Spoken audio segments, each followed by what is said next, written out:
meeting is now being recorded. Hi, everyone. My name is Stevie Valdez. I'm a Senior Associate of Impact Investing here at the Global Alliance for Clean Cookstoves. This recorded webinar is meant to be a tool for you to help you utilize the online application system to apply for the Pilot Innovation Fund in Round 3. Just a note, this webinar will not discuss the RFP in depth or the investment criteria for the Pilot Innovation Fund, but will help you go through the steps of actually submitting the application. For this year, we will also use the bidx platform. We used this in 2013 for the Pilot Innovation Fund and the Spark Fund, and we'll be utilizing it again, so those of you who've seen it last year will be familiar with it. We also worked with the consulting organization IDEV International to develop a lot of the application materials that you'll see in this recorded webinar. So to help us walk us through the system, I'd like to introduce Camille Chuan from IDEV International, and she'll be taking us through the platform, how to log in, and all the information you need to know to submit your application. And with that, I think we can get started, Camille. All right. Hello, everybody. My name is Camille from IDEV International, and I'm going to show you how to utilize the platform and how to submit an application for the Pilot Innovation Fund Round 3. So to get started, you'll want to go to the URL investment.cleancookstoves.org, and it will redirect you to the bidx platform, cleancookstoves.bidx.net. If you applied last year in 2013 to the Spark Fund or the Pilot Innovation Fund, then you already have a user account on this platform and you can use your login for that. If you don't have a login yet, you can click here, register as an entrepreneur, and you can register as a member and create your member profile. You can also use a social media network to create your login. I already have a login, so I'm just going to go ahead and enter the platform.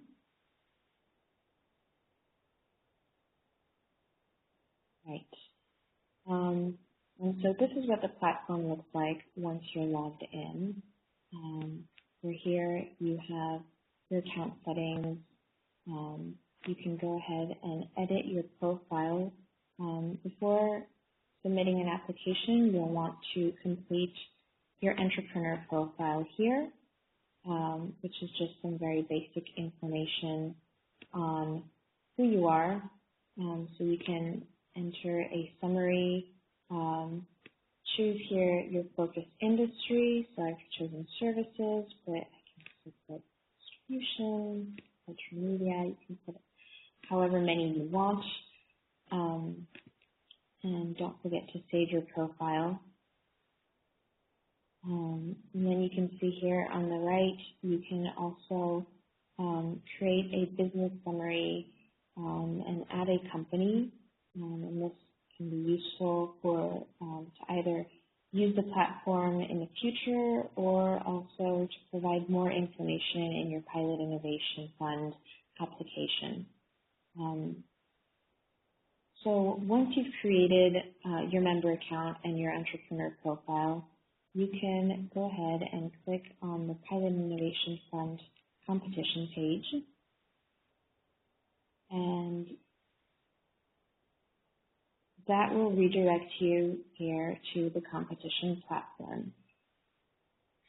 So I want to take a minute to read the instructions and the information on the competition, and in particular, read the section on how to participate with the different steps to participate in the competition. You want to make sure that you are a registered partner of the Alliance before beginning your application. This is an eligibility requirement. If you're not a registered partner yet, you can click on this link and it will redirect you to the Alliance Community Registration page, where you can register as a partner. If you want to go back and upload your update your entrepreneur profile or update your company information in the bidx platform that we've just seen, you can click here in step 2. Otherwise, you can go right ahead and download the contents of the application packet that we've created, which is down here in this page. Here. So the application packet that we've created, it contains several useful documents for your application. You'll find in here the RFP. You'll find the materials that you need to submit as part of your application, and you'll find helpful resources to prepare your application. So if we go into the RFP, this is what you'll want to start with. You'll want to read the RFP carefully before beginning your application to understand what are the requirements of the Pilot Innovation Fund, what are the investment criteria to make sure that your project is eligible and fits within these criteria. You can refer here also to the testing requirements. There are some examples of potential projects that the Alliance is particularly interested in funding. These are just examples. And then you have the application process, the required documents that you need to upload as part of your application, the deadlines, and finally the evaluation criteria. So take a few minutes to go through the RFP and read it carefully to make sure that you understand very clearly the purpose of the Pilot Innovation Fund. Once you've read that, you'll also find here the executive summary and the application workbook. These are the two required documents that you'll need to submit as part of your application, and we'll get back to those in a minute on how to fill them out. As part of the application packet, we've also provided useful resources for applicants to prepare their application. In particular, this year we've created a sample application. So for example, here you have the sample application executive summary. This is an illustration of the type of information that you'll want to include in your 5-page executive summary.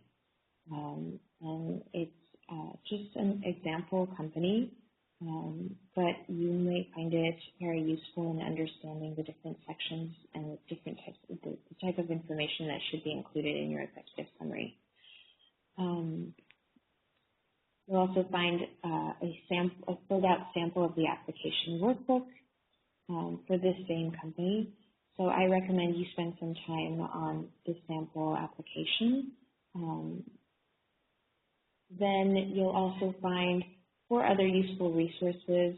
The Gender Best Practices Guide of the Alliance, the Grant Applicants Test Results Reporting Guidelines and Requirements, the ISO International Workshop Agreement document, and a Black Carbon and SLCP Q&A. So these are also helpful resources in preparing your application. Now, if you download the mandatory application requirements, so let's start with the executive summary.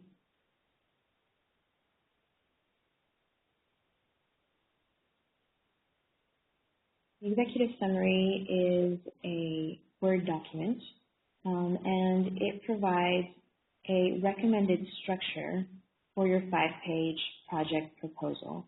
The executive summary must be no longer than 5 pages, and you can customize it however you see fit, depending on which sections are applicable or not to your project and to your organization.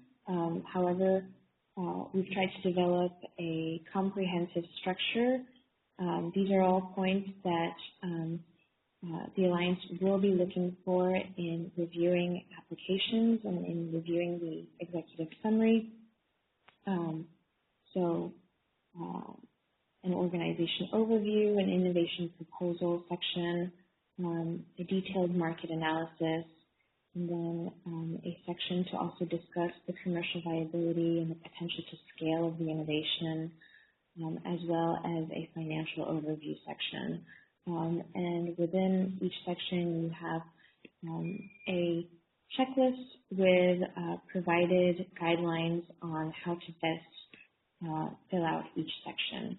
Once again, none of these sections, aside from the financial overview section, are mandatory in the executive summary. However, they are highly recommended as a structure.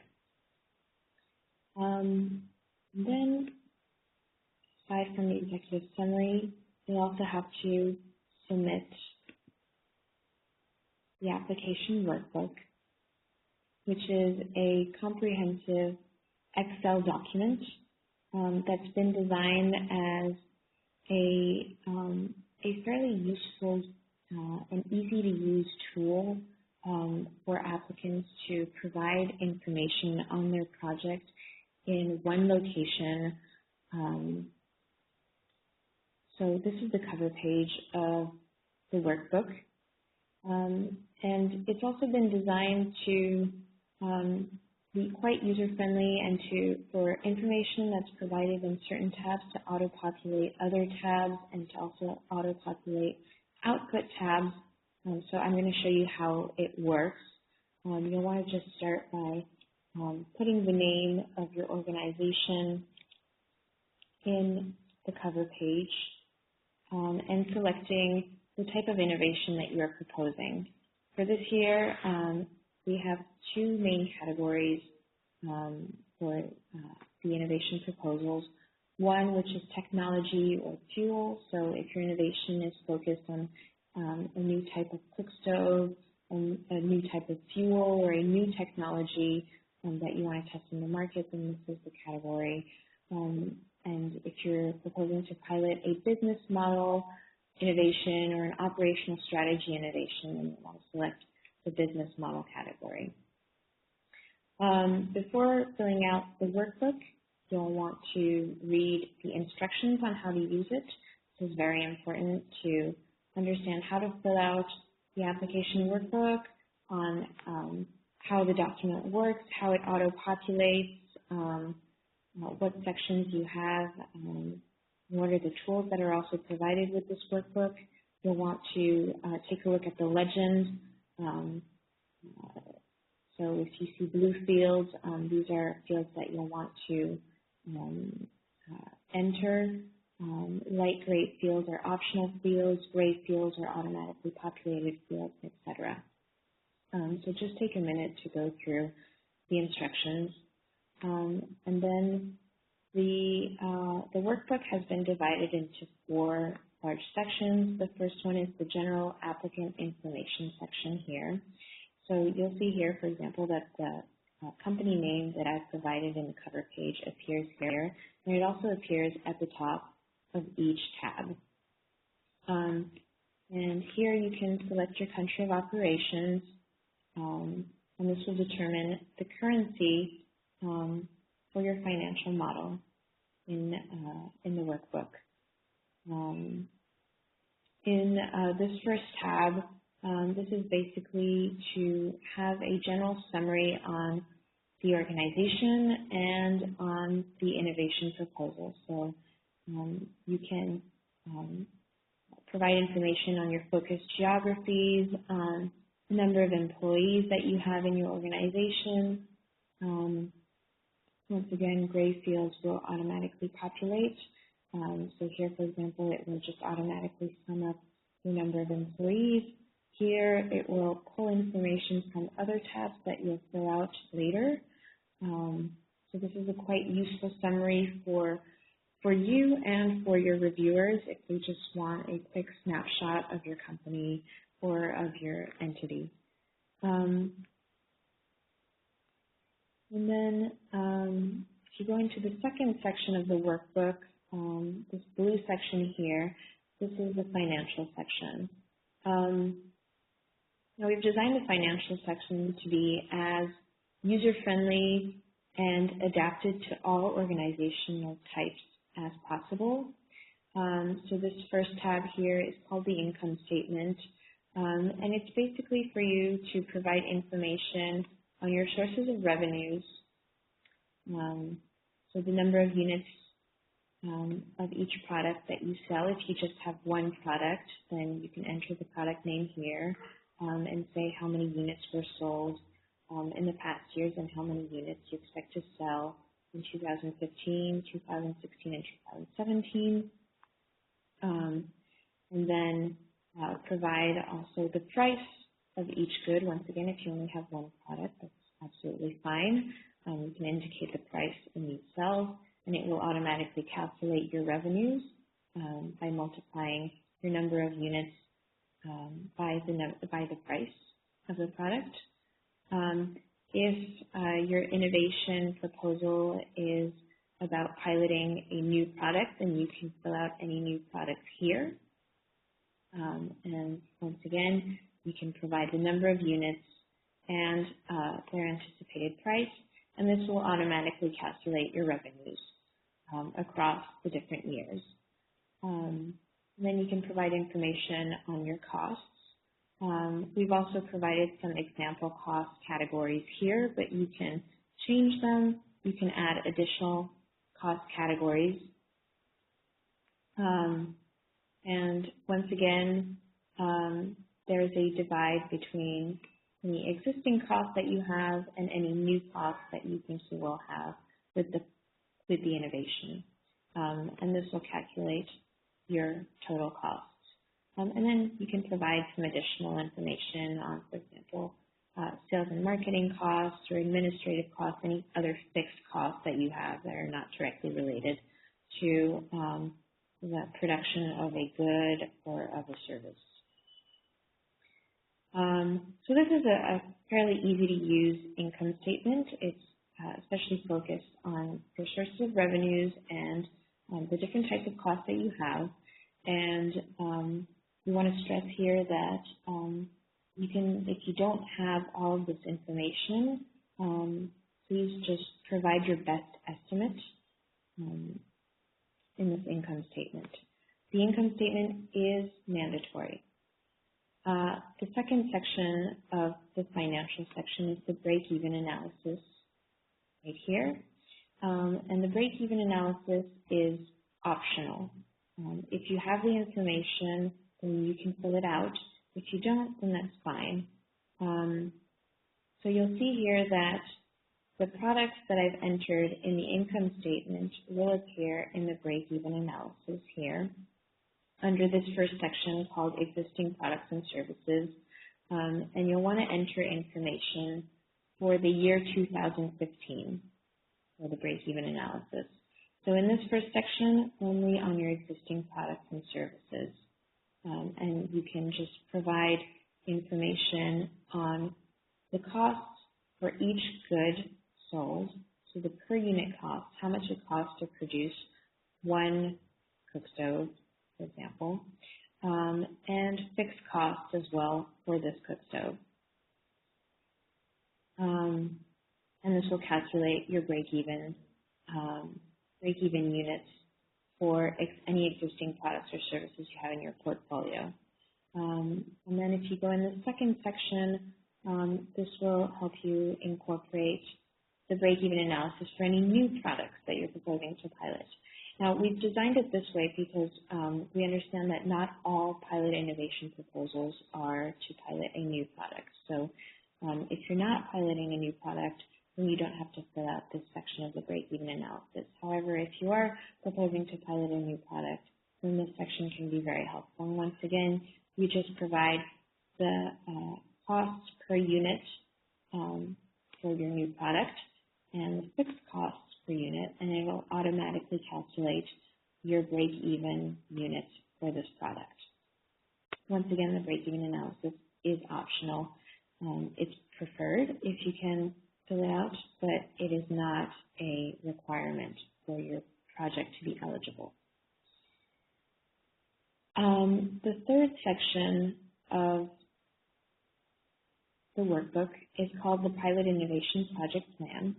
And this tab is a useful tool to help you map the objectives, the outcomes, the necessary actions, and the budget and the projected impacts of your innovation. So it's a very practical tool. It's divided in several sections. You'll be asked to tell us a little bit more about your project objectives and the anticipated outcomes of the pilot, to provide information on any partners that are going to play an active role in the pilot project. We have a section for co-applicants and a section for other types of partners that are not necessarily co-applicants but that will play a crucial role. And then you have this section called the Project Action Plan, where you can divide your pilot into different steps.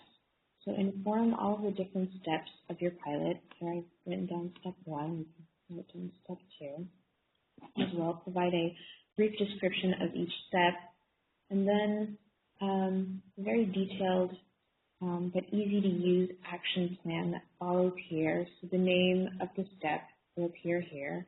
If you enter a brief description of the step, it will also automatically populate this part. And you'll want to enter an objective for each step. What is the objective of the step? Provide information on any partner organizations that will play a role in this step. Indicate the start date and the end date of the step.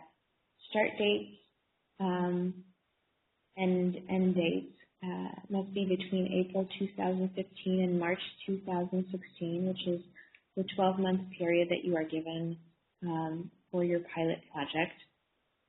We want to provide information on a success metric for the step, so how will you measure success for each step, an estimate budget that is required for the step, so I put here, for example, $5,000, and you can also provide additional comments. And you can do this for each step. It's actually very quick to fill out. And what's interesting about this part of the document is once you've entered this information, you can go into your Output tab. In the Output tab called Project Plan Summary, and you'll see in the Project Plan Summary that the information that I filled out in the Pilot Innovation Project Plan is summarized into a timeline here. So for step 1, I entered a start date of April 2015 and an end date of June 2015, and so it automatically populates this timeline. And it also provides the budget for the step, and if I enter a success metric, the success metric will appear here. And it will do this for each step. So at the end, once you've filled out your entire action plan, you'll have a full timeline of your project with the budget for each step. If you have 8 steps, then that's great. If you only have 5, you can also provide 5 steps. This is very flexible, and it's meant to be adapted to the project. So after the action plan, you have a section to provide information on your budget. So once again, it's split out into the different steps of your project.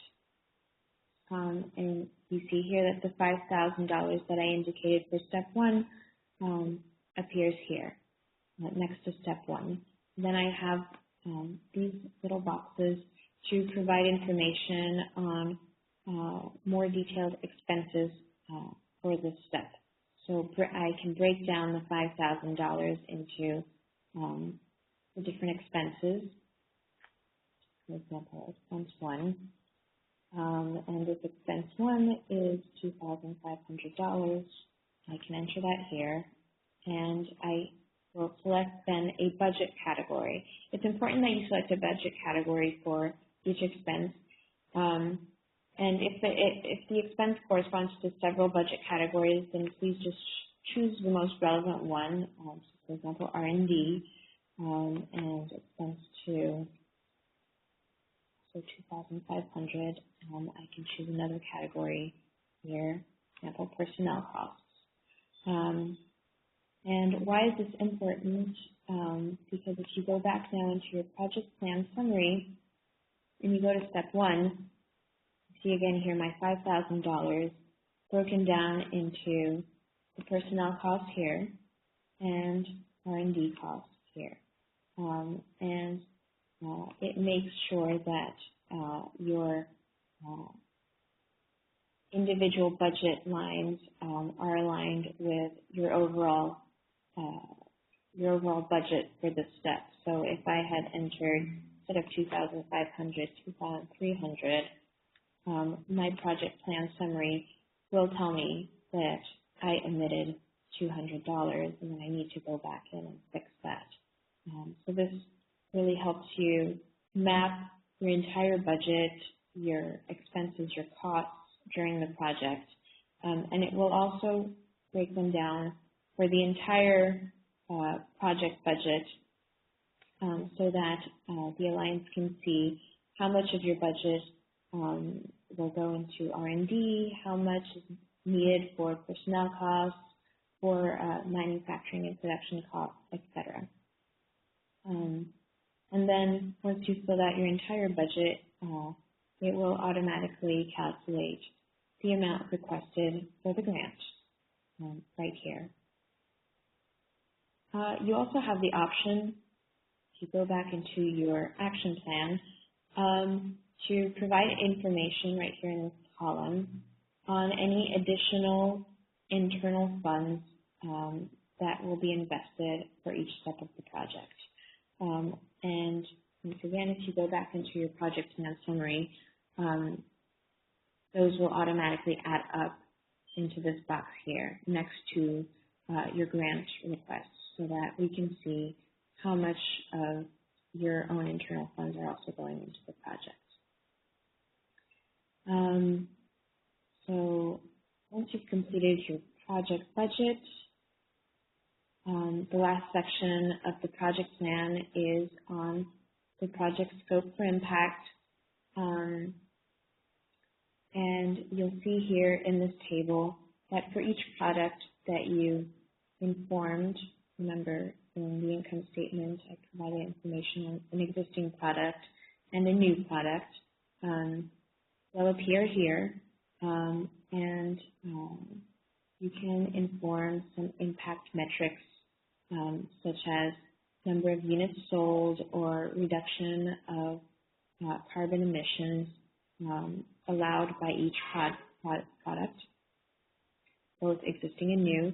And then you have the option here at the end to also add any additional impacts that you'll be tracking and measuring. And for each product and each impact, you can provide more information on how you will monitor and measure this impact. So that's for the project plan. And then the last section of the workbook is the technical questionnaire. If you have if you've entered your product information in the Clean Cooking catalog, then you can provide the URL here in questions 1 and 2 of the technical questionnaire, and all applicants can provide this information. And then questions 3 through 8 of the technical questionnaire are mandatory for any application that falls in the technology category. So remember in the cover page where you provide information on whether it's a technology innovation or business model innovation, if you've selected technology because you're proposing to pilot a new clean cooking technology or a new fuel, or et cetera, then you'll have to fill out as part of the workbook as well on some technical specifications of the product. So those are the 4 large sections that you will want to fill out in the workbook. And then if I go after this output tab, I can see that I have 3 output tabs. A financial summary, which is basically an income statement, a summarized income statement from the information that you provide in your income statement. And what's interesting here is it will pull the information from your income statement in local currency. So if you decide to enter the information in pounds or in shillings, because that's the local currency you use, then it will provide a financial summary in that local currency, and it will provide a second financial summary in US dollars as well. It will make the automatic conversion, so you can have both. And it will also calculate performance metrics from the information that you provided in your income statement, such as your revenue growth rate or your operating margins. So that's also very useful. The second output tab is called For Executive Summary. In the executive summary in the financial overview section, which is a mandatory section, we ask you to copy and paste these tables into the executive summary, into that section, so that it will help reviewers have this information in the executive summary directly. So you have this tab here, which is the financial summary from the income statement, that all applicants will want to copy and paste in the executive summary. And then if you've provided a break-even analysis as well, you will have this table that will be filled out, and you can copy and paste it as well in the executive summary. So this is just to help you have these tables basically ready to be copied and pasted into the executive summary document. So you can retrieve them in this output tab. And then the project plan summary that we've already seen, you'll have a full timeline and a full budget. So that's the workbook. And once you're ready to start your application, you can go back to the website. So once you've read all the contents of the application packet, that you are familiarized with the documents, that you've even started filling them out, you can go into the website and click on Start Your Application. And so I have a submission form here that I've already begun. An interesting feature of the platform is that you can save your submission as a draft and go back into it later. So if you want to start it now and just start providing some information, you can, and you can save it as a draft and then go back to it when you're ready to submit it. The submission form is a very brief submission form. It asks you for some basic information on the title of your project, the name of your organization, your mailing address, your website, if you have one, contact information. You can provide 2 contacts from your organization. And then just provide some very quick information on your project as well. So once again, just select the category, the technology or business model, or it can be both as well. You'll want to re-enter the grant amount that you are requesting, provide information and the contact information of any co-applicant organizations. And then once you've entered all this information, so you can either save it as a draft. It says that my submission has been saved as a draft. Or you can go to the next step, which is to upload documents. So this is the second page, to upload the documents. So you'll see here that I've already uploaded my workbook. I can upload my executive summary if I want to. aside from the executive summary and the application workbook, you're also required to provide a proof of legal incorporation or of legal status, CVs of your management team or the project team. So here I have CV that I can upload. I can upload two. I think I can upload two. In fact, I can upload several. And then we're also required, if you have any, if you're applying in collaboration with other partners, we ask you to please provide agreement letters for each partner. You're also asked to please provide at least one reference, the name and contact information of that reference, and their relationship to the organization, to your client, for example. You can include letters of recommendation if you want. This is optional. You can provide more than one reference. You can provide up to 3. And then you can also provide optional documents. This is if you have them or if you want to submit them. So results of internal or third-party testing, if you wish, and financial statements if you have them, so copies of your financial statements. And then finally at the end here, if in your member account you created a company profile at the beginning, you can select it here and include it. This is optional as well. And once you have everything, once you've uploaded all of the required documents and eventually optional attachments, you can preview your application here. So this is my application, just to make sure that all the information in there is correct, that all the attachments have uploaded correctly, and if at any time you want to go back and edit it, you can do so here with this button, Edit. Otherwise, you can go ahead and confirm here the rights to all the content included in the submission, and then just click on the Submit button to submit.